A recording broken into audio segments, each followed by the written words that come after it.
एक बार की बात है, एक राजा तलवारबाजी कर रहा था तो अचानक से उसकी अंगुली में कट लग गया। तो पास खड़े मंत्री अचानक बोल उठे, राजा साहब चिंता ना करें, जो होता है अच्छे के लिए होता है। यह सुनते ही राजा को गुस्सा आ जाता है। राजा उस मंत्री को कारागृह में बंद करने का आदेश दे देता है और बोलता है, इसको फांसी पर चढ़ा दिया जाए। यह सुनकर मंत्री घबरा गया। उसने राजा से निवेदन किया, महाराज, मैंने आपके यहां इतने वर्षों तक काम किया है, क्या आप मेरी अंतिम इच्छा पूरी नहीं करेंगे? राजा बोला, ठीक है, बताओ, क्या है तुम्हारी अंतिम इच्छा? मंत्री बोला, कृपया मुझे 10 दिन का समय दीजिए, उसके बाद आप मुझे जो चाहे वो सजा दे दीजिए। राजा ने उसकी अंतिम इच्छा मान ली। राजा दूसरे दिन अपने सैनिकों के साथ जंगल में शिकार पर निकला। जंगल के बीच में राजा अपने सैनिकों से बिछड़ गए और रास्ता भटक गए। रास्ता ढूंढते हुए राजा वनवासियों के बीच पहुंच गए, जो बलि देने के लिए किसी को ढूंढ रहे थे।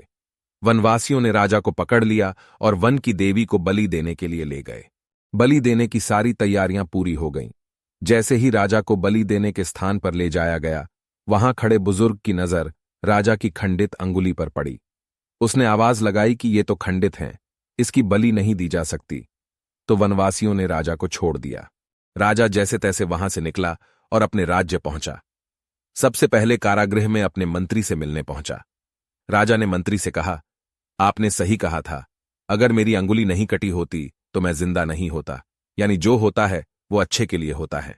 राजा ने फिर पूछा, मेरा तो फायदा हुआ, लेकिन आपका कैसे फायदा हुआ? मैंने तो आपको सजा दी। मंत्री बोला, मैं आपके साथ शिकार पर हमेशा रहता हूं, उस दिन भी रहता, लेकिन मेरे खंडित नहीं होने के कारण मेरी बलि चढ़ जाती, इसलिए मेरे साथ भी जो हुआ अच्छा हुआ। राजा प्रसन्न हुआ, लेकिन छोटी सी बात पर मंत्री को सजा देने का दुख भी हुआ।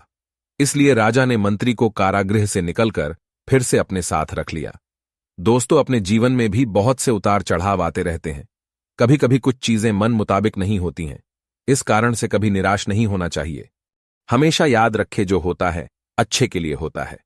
भले ही कुछ अच्छा हो या ना हो, लेकिन उस परिस्थिति के प्रति सकारात्मक नजरिया रखने से उसका प्रभाव बहुत कम हो जाता है। अपना राय कमेंट में जरूर लिखेगा।